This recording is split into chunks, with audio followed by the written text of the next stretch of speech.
దేవా, మేడం, ఈ పెళ్లి జరగదన్నావు. అక్షయ ఆ ప్రకాష్ వచ్చిన తీరు చూస్తుంటే నాకు అలా అనిపించట్లేదే. రే దేవా, ఎట్టి పరిస్థితుల్లోనూ ఈ పెళ్లి జరగడానికి వీల్లేదు. వాడు నా 10 లక్షలు నా చేతిలో పెట్టకుండా ఈ పెళ్లి జరిపించడం కాదు కదా, ఇక్కడి నుంచి కదిలి ఇంటికి కూడా పోలేడన్నా. ఒకవేళ నన్ను కాదని ఏదన్నా చేస్తే అందరి ముందు వాడి బట్టలు తీసి కొట్టి మరీ అవమానిస్తా. దెబ్బకు పరువు పోయి పందిల్లోనే చస్తాడు. ఈ పెళ్లి ఆగిపోతుంది.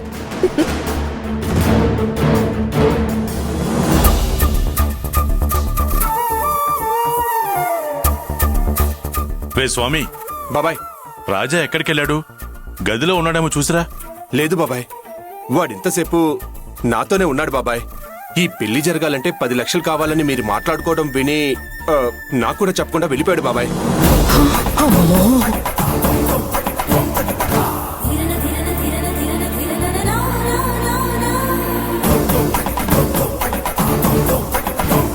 నేను ఫోన్ కూడా చేశాను బాబాయ్, వాడి ఫోన్ స్విచ్ ఆఫ్ వస్తుంది.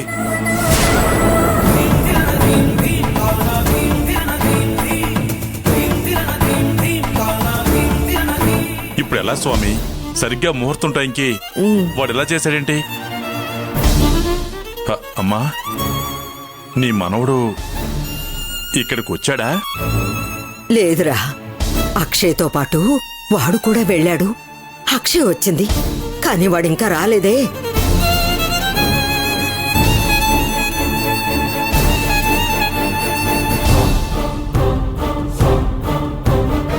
డాడీ, ఆ సత్యం ఎందుకలా కంగారు పడుతున్నాడో? అదే నాకు అర్థం కావట్లేదు ప్రాణు. పైగా ఆ పీటల మీద రాజా కూడా లేడు. రే కార్తీక్, అన్నయ్య గదిలో ఉన్నాడమ్మా, వెళ్ళి చూసిరా. అలాగే నాన్న.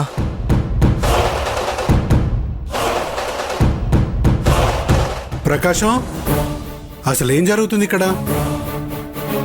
ఒక పక్క ముహూర్తం దగ్గర పడుతుంది, మీరక్కడ నించొని